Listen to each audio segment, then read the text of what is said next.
నా వెంట వచ్చును, చిరకాలం యెహోవా మందిరములో నేను నివాసం చేసే. చిరకాలం అంటే బ్రతికినంత దేవుని మందిరంలోనే బ్రతుకుతాను.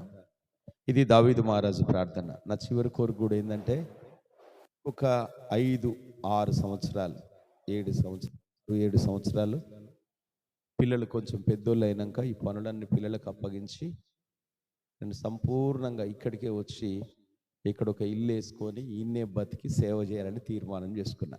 నా తీర్మానం అది. 25 సంవత్సరాల క్రితం నేను ఇక్కడికి వచ్చినప్పుడు ఏ సేవలో ఉన్నానో ఈ చివరిగా 50 సంవత్సరాలు దాటిని నాకు ఇప్పుడు 51 సంవత్సరం నడుస్తుంది. ఈ 51 సంవత్సరం నుండి 55 సంవత్సరాలు అంటే 4 సంవత్సరాల్లో అవన్నీ ముగించి వాళ్ళకి అప్పగించి తిరిగి ఈ సేవను దేవునికి మహిమకరంగా చేయాలని దేవుడు నాకు ఇచ్చిన భారం. ఎలాంటి సేవ చేయాలని దేవుడు నన్ను పిలిచిండో అది సేవ చేయడానికే ఇప్పటికీ ప్రతి శుక్రవారం, శనివారం, ఆదివారం ప్రార్థన చేస్తున్నాం. మీరు కూడా వీలైతే శనివారం ఉపవాస ప్రార్థనకు రండి. సమస్యలు ఎక్కువ ఉన్నప్పుడు, దయచేసి చెప్తున్నాను, సమస్యలు ఎక్కువ ఉన్నప్పుడు, బాధలు ఎక్కువ ఉన్నప్పుడు ఉపవాస ప్రార్థన ఉండాలి. వారంలో ఒక్కరోజైనా ఉపవాసం ఉండాలి. అప్పుడు దేవుడు మనకున్న బంధకాల నుండి, మన కష్టాల నుండి మనకు విడుదల జరుగుద్ది. మంచిది, బైబిల్ గ్రంథంలోకి వెళ్దాం. ఇక్కడ దావీదు మహారాజు అన్న మాట మనం ఒకసారి జ్ఞాపకం చేసుకుందాం. ఆయన అంటున్నాడు, నా బ్రతుకు దినములన్నీ కృపాక్షేమములు నా వెంట వచ్చును. నేను బ్రతుకు దినములన్నీ కృపాక్షేమములే నా వెంట వచ్చును. చిరకాలము యెహోవా మందిరములో నేను నివాసం చేసేదను. ఎప్పటికీ నేను మందిరంలోనే జీవిస్తాను అని నాకు అదే ఆలోచన ఉంది. మనం ఇక్కడ పైపులు అనేసి నీళ్ళు ఇక్కడ తెచ్చినాం, బాత్రూమ్లు ఇవన్నీ ఉన్నాయి, స్నానాలు గిన్నెలు ఇక్కడే చేసుకుని, బట్టలు ఇక్కడ పెట్టుకొని, అందులో బీరువాలలో మొత్తం సామానంతా అందులో పెట్టుకొని ఇక్కడనే ఉండడం, ఇక్కడనే పడుకోవడం, ఇక్కడనే ఉండడం ఎంత మంచి సేవ, అవునా కదా? ఎవరో గింత అన్నం, ఎవరో మంగక్కనోగా చెల్లెనో పద్మనో అన్నక్కడ ఉంటాడని కొంచెం అన్నం తీసుకొచ్చేసి చాలు, బతుకుతాం. లేకపోయినా పర్లేదు, ఎక్కడికో బైబిల్ పట్టుకొని పోతాం, అక్కడ సేవ చేస్తాం, ఆడ తిని వస్తాం. ఆ మొదట్లో చేసిన సేవ, మహిమకరమైన సేవ తిరిగి చేయాలని ఆశతో ఉన్నాం. మంచిది, వాక్య భాగంలోకి వెళ్దాం. ఈరోజు నిర్గమాకాండం 3వ అధ్యాయంలో ఉన్న కొన్ని మాటలు, నిర్గమాకాండం 3వ అధ్యాయంలో కొన్ని విషయాలు ఈరోజు వాక్యం చదువుదాం. బైబిల్ గ్రంథంలో ఇక్కడ బైబిల్ గ్రంథంలో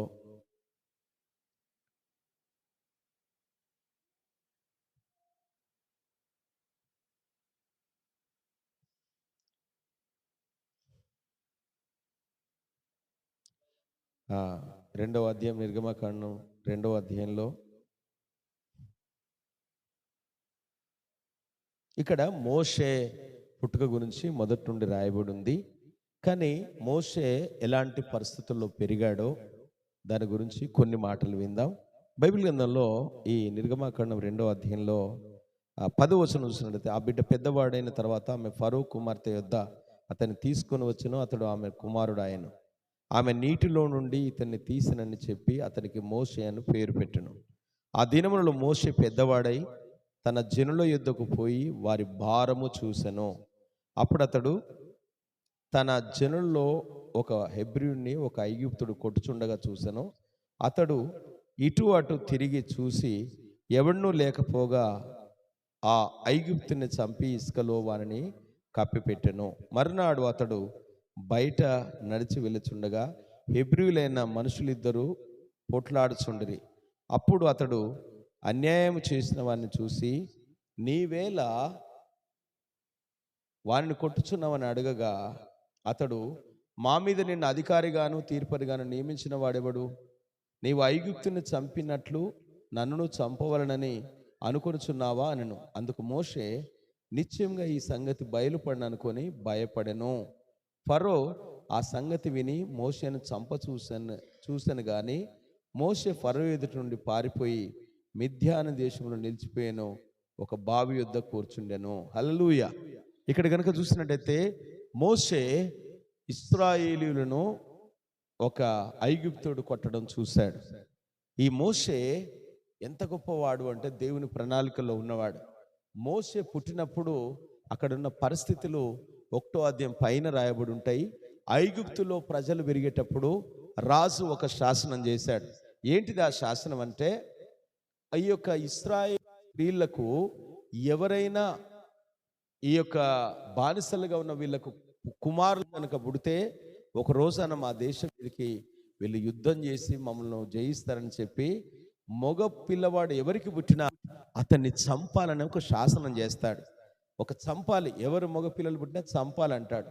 అక్కడున్న మంత్రస్థానాలు అందరికీ చెప్తాడు. మంత్రస్థానాలు ఆ రోజున ఆ పురుటి నొప్పులు వచ్చినప్పుడు మంత్రస్థానాలు ఉండి ఆ తల్లికి దగ్గరుండి డెలివరీ చేసేవాళ్ళు. అయితే ఫరో అలాంటి సిస్టమ్ పెట్టాడు. ఆ దేశంలో ఉన్న వాళ్ళందరూ కూడా ఆడపిల్ల పుడితే ఓకే పుట్టనియచ్చు, ఒక మగపిల్లవాడు పుడితే అతన్ని చంపాలి లేదా అతన్ని చంపి నైలు నదిలో పడవేయాలి. అది అక్కడ ఉన్న సిస్టమ్. అప్పుడు ఆ తల్లులందరూ ఏమని ప్రార్థన చేసుకుండొచ్చు చెప్పండి చెల్లె? ఏమని ప్రార్థన చేస్తుండొచ్చు చెల్లె భాగ్యక్క? బిడ్డ పుట్టాలని ప్రార్థన చేస్తారా, కొడుకు పుట్టాలన్నా? రేడుకా మీకు అర్థం కాలే, చెప్పురా సామెలన్న చెప్పు. ఆ తల్లులు ఏమని ప్రార్థన చేస్తారు? కొడుకు పుడితే చంపే. రాజు ఏమన్నాడు? కొడుకు పుడితే కొడుకును చంపి నైల్ నదిలో పడేయాలి. అప్పుడు తల్లులు ఏమని ప్రార్థన చేసి ఉంటారు అంటున్నా? బిడ్డ కావాలని ప్రార్థన చేస్తారు. అలాంటి దినాలలో మోషే గర్భంలో పడ్డాడట. మోషే పుట్టగానే ఆ తల్లి, అతడు పుట్టినప్పుడు దివ్య సుందరుడుగా ఉన్నాడు. చప్పట్లు కొడదాం దేవునికి స్తోత్రం. వాక్యంలో ఎంత బాగా రాయబడిందంటే అతడు పుట్టినప్పుడు దివ్య సుందరుడుగా ఉన్నాడట. అతను పుట్టినప్పుడు ఆ తల్లి ఎంతో జాగ్రత్తగా దాచింది, ఏడుపు వినరాకుండా దాచింది. అప్పుడు అక్కడ ఫరో రాజు అన్నాడు, ఏమైందా మన దగ్గర ఎవడన్నా మగపిల్లలు పుట్టినరా అని అంటే ఈ మంత్రస్థానాలు పోయి రాజు దగ్గర చెప్తున్నాడట, అయ్యా మేము హెబ్రీ స్త్రీల దగ్గరికి వెళ్ళినప్పుడు వాళ్ళు చాలా సురుకైన వాళ్ళు, చాలా తెలివి కల్లోళ్ళు. ఎందుకో తెలుసా? మేము పోయేసరికి వాళ్ళు డెలివరీ అవుతారు. నొప్పులు వస్తున్నాయని తెలవగానే మేము అక్కడికి వెళితే ఆల్రెడీ డెలివరీ అవుతుండ్రు. చాలా సురుకైన వాళ్ళు హెబ్రీ స్త్రీలు అంటాడు అక్కడ. ప్రియమైన వాళ్ళారా, ఈ వాక్య భాగంలో దివ్యసుందరుడైన మోషే తన జననం చూస్తే ఆ చిన్న పిల్లగాని ఏడుపు కేకలు తట్టుకోలేక తల్లి ఏం చేసిందంటే జమ్మి తొట్టి చేసింది. తొట్టి ఉంటుంది కదా, జమ్మి తొట్టి చేసి ఒక బుట్ట అల్లి ఆ బుట్టలో మోషేను వండబెట్టి నైలు నదిలో ఆ తుంగలో దాసిందట. దాస్తే వాళ్ళక్క మిరియాము కాపులా కూర్చుంది గట్టు మీద. మిరియాము కాపులా కూర్చుంది. తమ్ముడు ఏడవగానే పోయి చిన్నగా తీసుకొచ్చి పాలు, వాళ్ళ అమ్మ పాలు తప్పించి మళ్ళీ తీసుకుపోయి లోపల పెడుతుంది. పొద్దుందాకా వాడు నీళ్ళనే, రాత్రి తీసుకొచ్చి ఇంట్లో పెట్టుకుంటారు. ఎందుకు? ఈ పిల్లగాని ఏడుపిని మొగోడు అని తెలిసిందనుకో ఏం చేస్తారు? బాగా ఏం చేస్తారు? చంపేస్తారు. అలాగ పెంచబడుతున్నప్పుడు ఒకరోజు ఫరో కుమార్తె స్నానం చేయడానికి ఏటుకొచ్చిందట, నైలు నదికి వచ్చింది. ఆమె ఏటుకొచ్చినప్పుడు ఈ పిల్లగాడున్న తొట్టి అలా కొట్టుకపోతూ వాడు ఏడుస్తున్నాడు. ఆ ఏడుపు విన్న ఫరో కుమార్తె అక్కడ ఎవరు చిన్న పిల్లగాని ఏడుపు వినపడుతుందని పోయి చూసి మోషేనెత్తుకొని ఇతడు దొరికిండు, నా కొడుకు పిల్లలు లేరునా కాబట్టి ఇతను నేను కొడుకుగా సాదుకుంటానే అనుకుంటాంది. అప్పుడు వాళ్ళ అక్క 12-13 సంవత్సరాల అక్క ఆ రాణి దగ్గర పోయి, అమ్మా ఇతన్ని పెంచడానికి నేను వెళ్ళి హెబ్రీ స్త్రీలలో ఒక స్త్రీని తీసుకురానా అని అంటే, తీసుకురాపో అని చెప్పి ఆ బాబును తీసుకొని దేవుడు ప్రణాళికలో ఉన్న ఆ బాబును ఫరో ఇంట్లో దేవుడు పెంచాడు. చప్పట్లు కొడదాం దేవునికి స్తోత్రం. ఎవరింట్లో ఉంచిండు? శత్రువు ఇంట్లోనే పెంచాడు. పాలెవలియాలే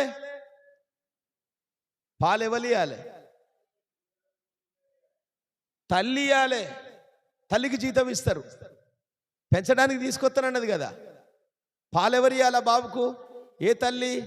మోషే తల్లే. ఆమెకు జీతం ఇస్తారు. ఉండేది ఎక్కడ? ఫరో ఇంట్లో. పెద్దవాడైపోయిందట. దేవుని ప్రణాళిక చూడండి.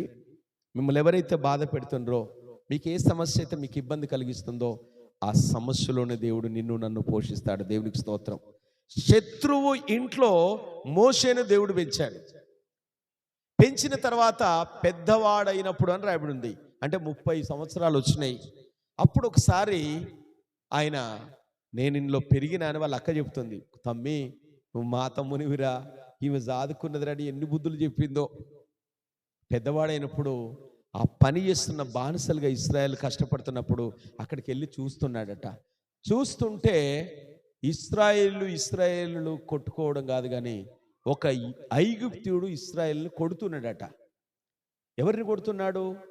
ఇశ్రాయేల్ని కొడుతున్నాడు. ఎవరు కొడుతున్నారు? ఐగుప్తుడు కొడుతున్నాడు. ఇప్పుడు మోషే ఐగుప్తుడా ఇశ్రాయేలీయుడా? ఇశ్రాయేలుడే. కానీ ఎవరి సంతతిలో, ఎవరి వంశంలో ఎట్లున్నాడు అతడు? ఐగుప్తు దేశంలో ఉన్నాడు. రాణి కుమారుడు కదా, ఐగుప్తు రాజు లెక్కనే ఉన్నాడు. కానీ తన మనసు అంత ఎట్లుంది? మేము ఇల్లము అని ఉన్నది.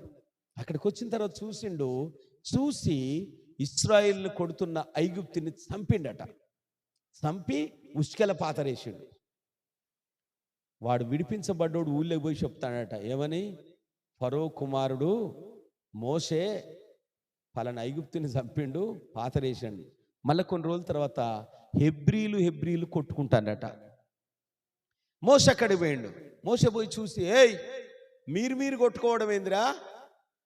మన ధర్మశాస్త్రం ఏం చెప్తుంది? పొరుగువారు సహోదరుని ప్రేమించమని మీరు కొట్లాడుతాంటే ఏంటంటే అల్ల వాళ్ళు అంటారు, ఏయ్ మొన్న నువ్వు ఐగుప్తుని చంపి ఇసుకలో పాతర పెట్టినట్టు ఇప్పుడు మమ్మల చంపడానికి వస్తున్నావా? నిన్ను ఎవడు మా మీద పెద్దగా పెట్టింది?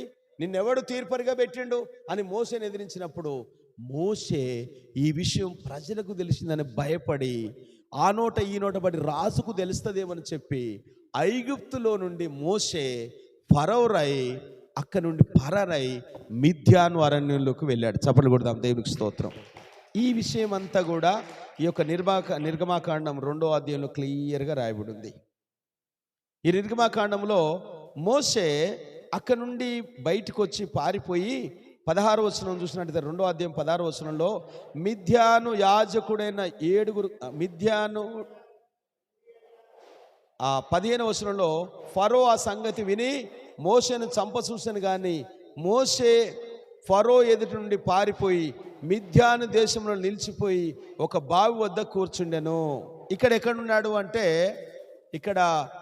ఇక్కడ లాస్ట్ వచనంలో, ఇక్కడ కింది వచనంలో 20వ వచనంలో చూసినట్టయితే 20వ వచనంలో అతడు తన కుమార్తెలలో అతడెక్కడి మనుషుడు, ఆ మనుషులు ఎలా విడిచి వచ్చినని భోజనం. ఇక్కడ ఏమంటున్నాడంటే ఈ మిద్యాను అరణ్యంలో ఉన్న ఇత్రో వాళ్ళ మామ, ఈ ఇత్రో దగ్గర మోషే వాళ్ళ మేనమామ దగ్గరికి పోయిండట.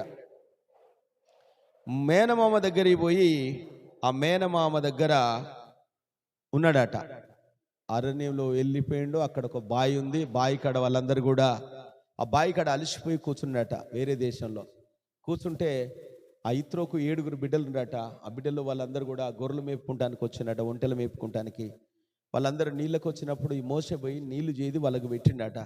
పెట్టంగానే వాళ్ళు తొందరగా వెళ్ళి ఇంటికి వెళ్ళిపోయినట. పోగానే వాళ్ళ నాన్ననట ఇత్రో, ఏమా ఇంత పొద్దుగాలనే వచ్చిండ్రు, ఎట్లా మీరు నీళ్ళు చేది గొర్రెలకు గొంటెలకు పెట్టడం లేట్ అయింది కదా, ఇంత తొందరగా ఎలా పెట్టారంటే ఒక మనుష్యుడు బావి కాడ మాకు కలిశాడు, అతడు మన గొర్రెలకు మన ఒంటెలకు అన్నిటికీ నీళ్లు చేది పోసాడు అని చెప్పగానే ఇత్రో అంటున్నాడట, అంత మంచి గుణం కలిగినోన్ని మన మందంతటికి నీళ్లు తోడిపోసిన ఆయనను మీరు ఎందుకు తీసుకురాలేదు?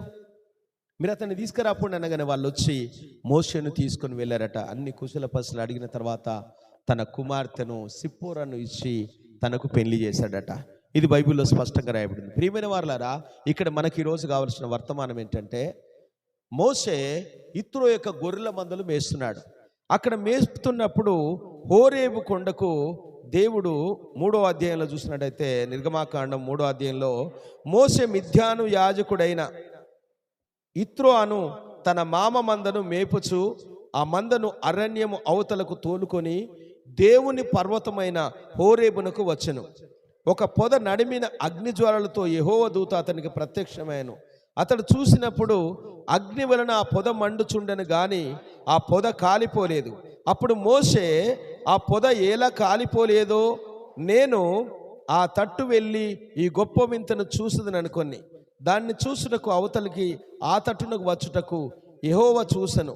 దేవుడు ఆ పొద నడుమ నుండి మోషే మోషే అని అతన్ని పిలిచెను. అందుకు అతడు చిత్తము ప్రభువా అనెను. అందుకు ఆయన, దగ్గరకు రావద్దు, నీ పాదముల నుండి నీ చెప్పులను విడువుము, నీవు నిలిచి ఉన్న స్థలము పరిశుద్ధ ప్రదేశము అనెను. హల్లెలూయా. చప్పట్లు కొడదాం, ఒకసారి చప్పట్లు కొడదాం. హల్లెలూయా. ఈరోజున చాలా మంది కూడా పెద్ద పెద్ద వాళ్ళు, ఎదిగిన వాళ్ళందరూ చర్చిలో ఫుల్ ఫీట్ కాడ చెప్పులు వేసుకొని బూట్లు వేసుకొని తిరుగుతాండ్రు. ఏమంటారంటే వేసుకోవచ్చు, అమెరికాలో వేసుకుంటారు కాబట్టి మనం కూడా వేసుకోవచ్చు, దేవుడు హృదయంలో ఉంటాడంటాడు. ఇవన్నీ కూడా భక్తిహీనతకు సంబంధించిన విషయాలు. చెప్పులు ఇడిచినంత మాత్రాన స్టేజి మీద మేకులు ఉండవు, మంగళగిరి కంపు ఉండదు, రేగు ముళ్ళు ఉండవు. ఇదంతా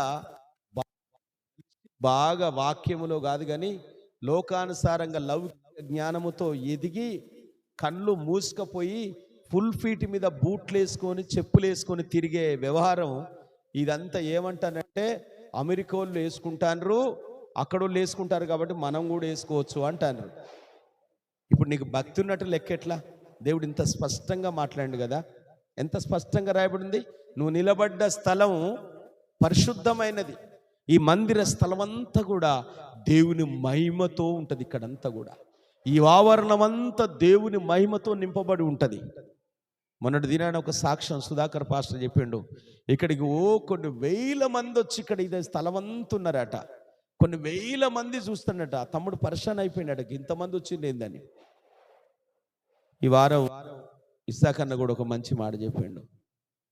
నిజంగా నేను మనస్ఫూర్తిగా మారు మనసు పొందిన నేను నా చివరి జీవితాన్ని దేవుని సేవ చేయాలి, దేవుని ఏ విషయాల్లో దేవుని బాధ పెట్టానో ఆ విషయంలో దేవుని సంతోష పెట్టాలి అనే ఆశతో, ఆ తీర్మానంతోనే ఆరోగ్యం బాగలేకపోయినా, జ్వరం వచ్చినా, ప్రాణం సహకరించకపోయినా ఒక్కనే వస్తూ ఇక్కడ ఉండి సేవ చేస్తున్నాను. కారణం, నా చివరి శ్వాస ఉన్నంత వరకు ఈ సేవలోనే, నేను పరిచర్యలోనే నా ప్రాణం పోవాలని తీర్మానం నాది.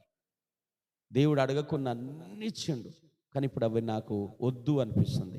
నాకు దేవుడు కావాలి, దేవుని పరిచర్య కావాలి. ఇక్కడ చూసినట్టయితే ఈ మాటలు చెప్పి నేను ముగిస్తాను. దేవుడు మండుతున్న పొదలో నుండి మోషేతో మాట్లాడు. మోషే మోషే ఇదిగో నా దగ్గరికి రా అన్నాడు. మోషే వెళ్తున్నప్పుడు నీ చెప్పులు విడువు అన్నాడు. ఇప్పుడు మీరు చెప్పండి, బాగా డబ్బు, బాగా ఆస్తులు, భూములు అన్నీ ఉండగా చెప్పులు వేసుకొని చర్చిలో కొత్తరా? చాలా మంది వస్తారు కొన్ని చర్చిలల్లా, ఏం కాదు ఫుల్ ఫీట్ మీదనే బూట్లు వేసుకొని. మీరు టీవీలల్లో చూడండి, టీవీలలో చూస్తే బూట్లు వేసుకొని చెప్తారు అక్కడ వాక్యం. సినిమా యాక్టర్లు ఎక్కుంటారు వాళ్ళు. మరి ఆ బూట్లు గక్కడిప్పితే ఏంటంటే తెలుసా, ఆ బూట్లు 50,000 రూపాయల బూట్లు అయ్యి, 30,000 రూపాయల బూట్లు, 2 లక్షల రూపాయల బూట్లు వాళ్ళు వేసుకున్న బూట్లు. ఆ పైసలు ఎక్కడివి తెలుసా? ఆ పైసలు ఎక్కడివి తెలుసా? ఇళ్ళల్లో పనిచేసి వాళ్ళ మాయ మాటలు నమ్మి, వాళ్ళ పాస్టర్కి ఇయ్యరు కానీ ఆ మాయ గారిడి మాటలు నమ్మి ఆ కానుకలు అక్కడ వేస్తే వాళ్ళ పాస్టర్ని ఎప్పుడో మర్చిపోయినరు. వాళ్ళకు తోడుగుండి వాళ్ళ గుడిసెలకు వచ్చి వాళ్ళ దగ్గరికి వచ్చి ప్రార్థన చేసిన పాస్టర్ని మర్చిపోయినరు. వాళ్ళు 1,00,000 మంది, 50,000 మంది, 10,000 మంది ఉన్న సంఘంలో పోగానే ఆ లైట్లలో, ఆ మాయ మాటల్లో, ఆ మాటలకు వాళ్ళు అడిక్ట్ అయ్యి ఆ మాటల గారెడిలో పడిపోయి వాళ్ళ కష్టాన్ని అక్కడ వేస్తే ఆ కష్టముతో వచ్చిన డబ్బును లగ్జరీ లైఫ్ అనుభవిస్తూ 2 లక్షల రూపాయల బూట్లు, 50,000 రూపాయల బూట్లు అయ్యక్కడే ఇప్పితేవాడని వేసుకపోతాడని స్టేజ్ మీద వేసుకొని తిరుగుతాండ్రు. తిరిగి బూట్లు వేసుకొని రావచ్చు, ఏం కాదు, అమెరికాలో వేసుకుంటారు, ఇంగ్లాండ్లో వేసుకుంటారు అని తప్పుడు మాటలు చెప్తాండ్రు. ఇక్కడ వాక్యంలో దేవుడు అంటున్నాడు, ఓనా ఏమంటాడు దేవుడు? నువ్వు వస్తున్న స్థలం పరిశుద్ధమైన స్థలం, నీ కాళ్ళకున్న చెప్పులు విడువు అన్నాడు. చెప్పులు అన్నాడా, చేతులు అన్నాడా? చెప్పులు అన్నాడు. విడువు అన్నాడు. చెప్పులు విప్పిండు మోషే, ముందుకొచ్చి సాగిలపడ్డాడు. అప్పుడు దేవుడు మాట్లాడుతున్న మాట విని వాక్యాన్ని ముగిద్దాం. 6వ వచనం, మరియు అతడు, నేను నీ తండ్రి దేవుడను, అబ్రహాము దేవుడను, ఇస్సాకు దేవుడను, యాకోబు దేవుడను చెప్పగా మోషే తన ముఖము కప్పుకొని దేవుని వైపు వేరేసెను, చూడలేకపోతున్నాడట. 7వ వచనం, మరియు యెహోవా ఇట్లనెను, నేను ఐగుప్తులో నున్న నా ప్రజల బాధను నిశ్చయముగా చూస్తేనే, పనులలో తమ్మును కష్టపెట్ట వారిని బట్టి వారు పెట్టిన మొరను వింటిని, వారి దుఃఖము నాకు తెలిసే ఉన్నవి కాబట్టి ఐగుప్తుల చేతుల నుండి వారిని విడిపించుటకు ఆ దేశములో నుండి విశాలమైన మంచి దేశమునకు, అనగా కానానీయులు, హిత్తీయులు, అమోరీయులు, ఫిర్జీయులు, హివ్వీయులు, యోబీసీయులకు నివాస స్థానమైన పాలు తేనె ప్రవహించి దేశమునకు వారిని నడిపించుటకును దిగి వచ్చి ఉన్నాను. ఇశ్రాయేలు మొర నిజముగా నా యొద్దకు చేరినది. ఐగుప్తులు వారిని పెట్టుచున్న హింస చూసితిని గాక. రమ్ము, నిన్ను ఫరో యొద్దకు పంపెదను. ఇశ్రాయేలులైన నా ప్రజలను నీవు ఐగుప్తులను తోడుకొని పోవాలనని. అందుకు మోషే, నేను ఫరో యొద్దకు వెళ్ళుటకు ఇశ్రాయేలీయులు ఐగుప్తులను తోడుకొని పోవుటకు ఎంతటి వాడినని దేవునితో అనగా, ఆయన నిత్యముగా నేను నీకు తోడయిందును, నేను నిన్ను పంపితనని టకు ఇది నీకు సూచన. నీవు ఆ ప్రజలను ఐగుప్తుల నుండి తోడుకొని వచ్చిన తర్వాత మీరు పర్వతం మీద దేవుని సేవించెదరు. మోషే, చిత్తగించుము, నేను ఇశ్రాయేలు యొద్దకు వెళ్ళి వారిని చూసి మీ పితరుల దేవుడు మీ యొద్దకు నన్ను పంపినని వారితో చెప్పగా, వారు ఆయన పేరేమని అడిగిన ఎడల వారితో నేనేమి చెప్పవలనని దేవుణ్ణి అడిగాను. అందుకు దేవుడు, నేను ఉన్నవాడను అనువాడనై ఉన్నానని మోషేతో చెప్పెను. మరియు ఆయన ఉండును, వాడు మీ యొద్ద నన్ను పంపినని నీవు ఇశ్రాయేలుతో చెప్పవలను. మరియు మోషే ఇట్లనెను, మా పితరుల దేవుడైన యెహోవా, అనగా అబ్రహాము దేవుడు, ఇస్సాకు దేవుడు, యాకోబు దేవుడని యెహోవా మీ యొద్దకు నన్ను పంపినని నీవు ఇశ్రాయేలుతో చెప్పవలెను. నిరంతరము నా నామము ఇదే, తరతరములకు ఇదే నా నామకార్థము నామము. నీ వెళ్ళి ఇశ్రాయేలు పెద్దలను పోగు చేసి మీ పితరుల దేవుడైన యెహోవా, అనగా అబ్రహాము, ఇస్సాకు, యాకోబు దేవుడు నాకు ప్రత్యక్షమై ఇట్లనెను, నేను మిమ్మల్ని ఐగుప్తులో మీకు సంభవించిన దానిని నిశ్చయంగా చూస్తుని ఐగుప్తు బాధల్లో నుండి పాలు తేనెలు ప్రవహించు దేశమునకు, అనగా కానానీయుల, హిత్తీయుల, అమోరీయుల, ఫెర్జీయుల, హివ్వీయుల, యోబీసీయులున్న దేశమునకు మిమ్మను రప్పించిన సెలవిచ్చనని వారితో చెప్పాను. వారు నీ మాటలు విందురు గనుక నీవు ఇశ్రాయేలుల పెద్దలను ఐగుప్తు రాజునందుకు వెళ్ళి అతనిని చూసి, హెబ్రీయుల దేవుడైన యెహోవా మాకు ప్రత్యక్షమైన గనుక మేము అరణ్యమునకు 3 దినముల ప్రయాణము దూరం పోయి మా దేవుడైన యెహోవా బలిపీఠం అర్పించమని సెలవుమని అతను చెప్పవలెను. ఐగుప్తు రాజు మహాబలముతో మీ మీదికి వచ్చి మిమ్మల్ని పోనీయడని నేను ఎరుగుదును. కానీ నేను నా చెయ్యి చాపి ఐగుప్తుల మధ్యను నేను చేయదలిసిన నా అద్భుతములన్నింటినీ చూపి దాన్ని పాడు చేశాను. అటు తర్వాత అతడు మిమ్మల్ని పంపివేయును. మరియు నేను ఈ జనుల ఎడల ఐగుప్తుల కటాక్షము కలిగజేయను గనక మీరు వెళ్ళునప్పుడు వట్టి చేతులతో వెళ్ళరు. ప్రతి స్త్రీయు తన పొరుగు దానిని, తన ఇంటి నుండి దానిని వెండి నగలను, బంగారు నగలను, వస్త్రమును ఇమ్మని అడిగినే తీసుకొని మీరు వాటిని మీ కుమారులకు, మీ కుమార్తెలకు ధరింపజేసి ఐగుప్తులో దోసుకొని వచ్చేదరనను. చప్పట్లు కొడదాం, దేవునికి స్తోత్రం. నిర్గమాకాండంలో 2, 3 మంచి అధ్యాయాల్లో గనక ఈ గొప్ప ఉపమానం ఉంది. ఇప్పుడు దేవుడు మనతో మాట్లాడే ఈ మధ్యాహ్నకాల సంవర్తమానం ఏంటంటే, ఏ సమస్యనైతే చూసి భయపడ్డాడో మోషే, ఆ ప్రజల దగ్గరికి వెళ్ళి, నేను నీకు తోడుగా వస్తా, నువ్వు వెళ్ళు, నీకు వాళ్ళు భయపడతారని చెప్పాడు. అక్కడ నుండి భయపడి వచ్చిన మోషేను దేవుడు తోడుగా వచ్చి ఐగుప్తును భయపెట్టాడు. ఐగుప్తులో ఉన్న ఇంట్లో ఉన్న ప్రతి పెద్ద కుమారులందరూ చనిపోయారు. దేవుడాట ఉన్నవాడట. మన దేవుని పేరేందట? మన దేవుని పేరేందిరా? ఉన్నవాడు. తండ్రి అయిన దేవుని పేరేంటి? ఉన్నవాడు. యెహోవా దేవుడు. కుమారుని పేరేంటి? యేసుక్రీస్తుల వారు. మనకిప్పుడు తోడుగా ఉన్న దేవుని పేరేంటి? పరిశుద్ధాత్మ దేవుడు. మన తండ్రి పేరేంటి? యెహోవా. ఉన్నవాడు. ఉన్నాడు అంటే యెహోవా దేవుడు ఒక్కడే. బొమ్మలు, రాళ్ళు దేవుళ్ళు కాదు, బొమ్మలవి, రాళ్ళవి. ఇక్కడ అంటున్నాడు, నేనేమని చెప్పాలి? అక్కడ నేను ఉన్నవాడినని చెప్పు. మన దేవుడు ఉన్నవాడు. మనం ఒక్కోసారి దేవుడు లేడని ఇష్టం వచ్చినట్టు చేస్తూ ఉంటాం. దేవుడు చూస్తలేడని ఇష్టం వచ్చినట్టు చేస్తూ ఉంటాం. దేవుడు చూడట్లేడని ఇష్టం వచ్చినట్టు మాట్లాడుతూ ఉంటాం. కానీ బైబిల్లో దేవుడు, నేను ఉన్నవాణ్ణి. ఇక్కడ రాస్తున్నాడు దేవుడు, నేను ఐగుప్తులో ఉన్న నా ప్రజలు వారి బాధను నేను చూస్తున్నాను, ఐగుప్తులో అక్కడున్న వాళ్ళు పెట్టే హింసను నేను చూస్తున్నాను, ఆ స్థితిని చూస్తున్నాను. నువ్వు వెళ్ళి వారిని విడిపించు. ఈరోజు దేవుడు వాక్యం అంటుంది, ఈరోజు నువ్వు లోకంలో లోకానుసారంగా బ్రతుకుతూ ఉంటే అక్కడ నీ బాధ దేవుడు చూస్తున్నాడు. నువ్వు లోకానుసారంగా ఉండే ఇబ్బందులు దేవుడు చూస్తున్నాడు. ఇబ్బందులు, కష్టాలు చూసి దేవుడు అంటున్నాడు సేవకుడైన మోషేతో, నువ్వు వారికి చెప్పు, ఆ సమస్యల నుండి, ఆ బాధల నుండి, ఆ దుఃఖం నుండి, ఆ నిట్టూర్పు నుండి నీకు నెమ్మది కావాలంటే, విశ్రాంతి కావాలంటే నువ్వు దేవుని రా. సుఖమైన దేశము, పాలు తేనెలు ప్రవహించే దేశము, సంఘములోనికి రా. ఆ కానాను అనే పరలోకంలో నువ్వు చేరాలంటే ఇదిగో ఇక్కడ నెమ్మది ఉంది, ఇక్కడ మనశ్శాంతి ఉంది, ఇక్కడ విశ్రాంతి ఉంది. దీనిలోకి రమ్మని దేవుడు పిలుస్తున్నాడు. 2 రెఫరెన్స్లు చదువుకొని కళ్ళు మూసుకొని ప్రార్థన చేద్దాం. మత్తయి సువార్త 11:28. మత్తయి సువార్త 11వ అధ్యాయం 28వ వచనం. యెషయా గ్రంథం 28వ అధ్యాయం 11వ వచనం. ఈ 2 రెఫరెన్స్లు చదువుదాం. ఎవరు చదువుతారా? మత్తయి సువార్త 11వ అధ్యాయం 28వ వచనం. ప్రయాసపడి భారం మోస్తున్న సమస్త జనులారా, మీరు నా యొద్దకు రండి, నేను మీకు విశ్రాంతిని కలుగజేస్తాను.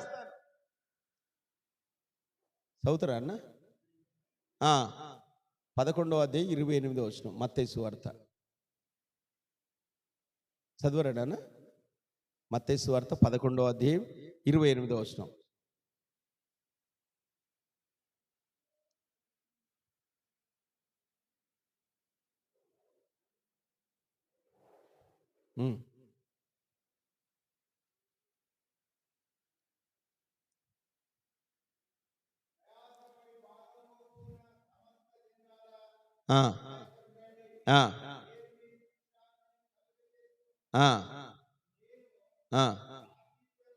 సాత్వికుడను దీన మనస్సు గలవాడును గనుక నా కాడి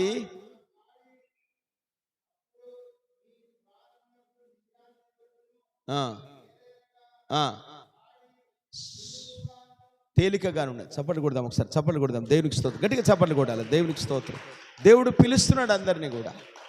మీరు ప్రయాసపడి పాపంలో, శాపంలో ఉన్నవారులారా, మీరు నా దగ్గరికి రండి. నా కాడి, నా సేవ, నా పనిలో మీరు ఉండండి. మీకు ఇక్కడ నెమ్మది ఉంది, మీకు ఆరోగ్యం ఉంది, మనశ్శాంతి ఉంది, శాంతి నా దగ్గర ఉంది అంటున్నాడు.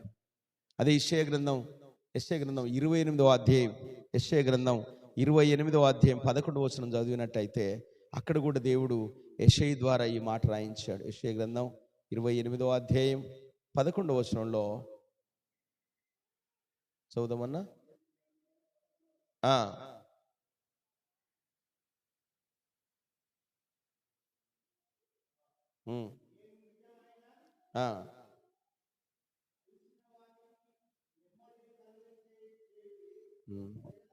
పదకొండవ వచనం చదువుతున్నాను. యెషయా గ్రంథం 28:11. నిజమే, అలిసిన వానికి నెమ్మది కలుగజేయుడి, ఇదే నెమ్మది, ఇదే విశ్రాంతిని చెప్పువాడు నత్తివాని పెదవుల చేత అన్య భాషలతోనూ ఈ జనులతో మాట్లాడుచున్నాడు. అయినను వారు విననొల్లరైరి. కావున వారు వెళ్ళి వెనుకకు మొగ్గి విరగబడి చిక్కబడుకున్నట్లు ఆజ్ఞ వెంబడి ఆజ్ఞ, ఆజ్ఞ వెంబడి ఆజ్ఞ, సూత్రం వెంబడి సూత్రము, సూత్రం వెంబడి సూత్రమును, సూత్రం వెంబడి సూత్రమును, కొంత ఇచ్చట కొంత అచ్చట యెహోవా వాక్యం మీకు వచ్చును. హల్లెలూయా. ఏది నెమ్మది, ఏది విశ్రాంతి అంటే ఇగో ఆదివారం చర్చిలోకి వచ్చేదే నెమ్మది, దేవుని సన్నిధిలో జీవించేదే విశ్రాంతి. మనం పరిశుద్ధాత్మను గనక పొందుకొని అన్య భాషలు మాట్లాడుతూ ఉన్నట్లయితే మనం విశ్రాంతిని అనుభవిస్తాం, దేవుల్లో ఉన్న నెమ్మదిని అనుభవిస్తాం, దేవుల్లో ఉన్న ప్రశాంతతను అనుభవిస్తాం, దేవుల్లో ఉన్న ఆనందాన్ని అనుభవిస్తాం. కాబట్టి ప్రియమైన వారలారా, మనం ఇంకా లోకానుసారంగా జీవించినట్లయితే, లోకానుసారమైన బంధకాల్లో, చిక్కులలో, అప్పుల్లో, ఆర్థిక ఇబ్బందుల్లో, అనారోగ్య సమస్యల్లో ఇంకా మనం ఉంటే ఈరోజు దేవుని వాక్యం మిమ్మల్ని పిలుస్తుంది. మీరు ఆయనలోకి రండి, ఆయన సన్నిధికి రండి. ఆయన సన్నిధిలో మీ అపరాధాలు, మీ తప్పులు ఒప్పుకోండి, వాటిని విడిచిపెట్టండి, పశ్చాత్తాపడండి. దేవా, నువ్వు తప్ప మాకు దిక్కు లేరని చెప్పి యెహోవా సన్నిధిలో సాగిలపడండి. నిత్యము యేసయ్య నామములో ప్రార్థన చేయండి. మాకు తోడైన ఆదరణకర్త దేవా మమ్మల్ని నిలబెట్టి బలపరచమని ఆయన సన్నిధిలో దివారాత్రములో ప్రార్థన చేయండి. వాక్యం చదవండి, సహవాసాన్ని కలిగి ఉండండి, సేవకులతో ప్రార్థించే వాళ్ళతో ఎక్కువసేపు కలిసి ఉండండి. మీ సోపత ఎవరితో ఉంటే వాళ్ళ గుణాలే వస్తాయి. అర్థమైందా? మీ కొడుకు రాకేష్ కదా, ఏం శేఖర్, ఇస్సాక్ బ్రదర్, ఎవరితో ఎక్కువ ఉంటే వాళ్ళ గుణాలే వస్తాయి. అంతే కదా. ఎక్కువ దేవుని బిడ్డలతో ఉన్నాం అనుకోండి, పాటలు పాడతాం, ప్రార్థన చేస్తాం, దేవుని గురించి మాట్లాడతాం. అదే కనుక బ్రాండ్ షాప్ కాడికి ఊకబోయేతో మాట్లాడాం అనుకో, వాడు ఏమంటాడు, ఆ బ్రాండ్ మంచిగా ఉంటుంది, ఈ బ్రాండ్ మంచిగా ఉంటుంది, అది తాగేటప్పుడు ఇట్లుంటుంది, ఇది తాగేటప్పుడు ఇట్లుంటుంది, దాంట్లో చికెన్ ఇట్లా అయితే బాగుంటుంది, ఫ్రై అయితే బాగుంటుంది, దాంట్లో ఏం దొరకకపోతే మామిడికాయ పచ్చడి అయితే ఇంకా బాగుంటుంది, స్టఫ్ కానీ ఎన్నెన్నో దొంగ ముచ్చట్లన్నీ వస్తాయి. అదే దేవుని బిడ్డలతో ఉంటే దేవుని మాటలు వస్తాయి. అక్కడ ప్రార్థన చేసినాం, అక్కడ ప్రార్థన చేస్తే వాళ్ళు బాగుపడ్డరు, మేము ప్రార్థనకు రాకముందు ఇలాంటి బాధలతో వ్యాధితో ఉంటుని ప్రార్థనకు వచ్చిన తర్వాత దేవుడు నన్ను ముట్టిండు, నన్ను బాగు చేసిండు, ఇలాంటివి వస్తాయి. కాబట్టి మీ సమస్యల్లో నుండి మీరు బయటికి రావాలంటే మీరు సహాయాన్ని అడగండి. పరిశుద్ధాత్మ దేవ మాకు సహాయం దయచేయి, ఆ బంధకాల నుండి మేము రాలేకపోతున్నాం, మీరు మాకు సహాయం చేయాలని దేవుణ్ణి అడగండి. తప్పక దేవుడు మనకున్న బంధకాల నుండి, మనకున్న ఇబ్బందుల నుండి, మనకున్న సమస్యలన్నిటి నుండి దేవుడు మనల్ని తీసుకొస్తాడు. ఏ భయము చేత మోసే ఐగుప్తులను బయటకు వచ్చాడో దేవుణ్ణి కలిగి అదే భయాన్ని ఐగుప్తు అంతటి కలగజేసిండు మోసే. దేవుడు తోడున్నాడు కాబట్టి నీ మీద ఏదైతే ప్రభుత్వం చేస్తుందో, నువ్వు ఏ దానికైతే భయపడుతున్నావో, దేవుడు కనుక నీతో వస్తే అది నిన్ను చూసి భయపడదట. ఆ సమస్య కానీ, అది ఇబ్బంది కానీ, అది ఏదైనా కానీ నీకు దేవుడు తోడుగా ఉన్నప్పుడు ఆ పరిస్థితులన్నీ మారిపోతాయి. దేవుని నివాసమైన పరలోకం సంఘంలోకి మనందరం చేర్చబడాలి. ఈ మాటలు ప్రభు దీవించి ఆశీర్వదించును గాక. అందరం మోకరించి ప్రార్థన చేసుకుందాం. అందరం మోకాలు వంగుదాం. దేవానికి స్తోత్రం, పరిశుద్ధుడా దయగల దేవా, అందరం మోకరించాం. స్తోత్రం స్తోత్రం. అందరం చేతులు ఎత్తుదాం. హల్లెలూయ. ఈ మధ్యాహ్న కలశంలో దేవుడు మనతో మాట్లాడాడు కొన్ని మాటలు. దేవానికి స్తోత్రం. అందరం చెప్పండి, చేతులు ఎత్తండి చెల్లె, కళ్ళు మూసుకోండి. Lord, in the name of Jesus, hallelujah hallelujah hallelujah. దేవా, చిన్న బిడ్డలను, యవ్వన బిడ్డలను మీరు కాపాడండి. ఇదిగో నాయన, వివిధ జ్వరం నుండి సంపూర్ణమైన విడుదల ఇవ్వండి. జాన్ను కూడా జ్ఞాపకం చేసుకోండి, యోహాన్ని జ్ఞాపకం చేసుకోండి, చెల్లె రజితను జ్ఞాపకం చేసుకోండి. సమయంలో ప్రభా, వారి ప్రార్థనలు వింటున్న దేవుడు, నీ దాసుడు మందిరంలో ఒక ఒప్పుకున్నాడు ప్రభా, నేను రక్షించబడ్డ స్థలములో నేను మందిరాన్ని విడిచిపెట్టొద్దని నెలలో ఒక్కసారి తప్పకుండా తనను, తన పిల్లలు, తన కుటుంబం వస్తున్నారు ప్రభా. ఈ విధేయతను బట్టి తమ విషయంలో ప్రార్థిస్తున్నాను. ఇంకా నువ్వు విడుదల ఇవ్వండి. వారి అన్న మనస్సు మార్చండి, వారి వదిన మనస్సు మార్చండి, వారి అన్న కొడుకుల మనస్సు మార్చండి, వారి జీవితాల్లో విడుదల ఇవ్వండి ప్రభా. నీ కుమారుని పక్షాన మీరుండి ఏ విషయంలో భయపడుతుండో, మీరు తోడుగా ఉన్నప్పుడు వాళ్ళు భయపడే భాగ్యాన్ని దయచేయండి. ఇసాకనకు మంచి ఆరోగ్యాన్ని ఇవ్వండి. కృష్ణను, తన పిల్లలను జ్వరం నుండి బలహీనతున్న బిడ్డలందరికీ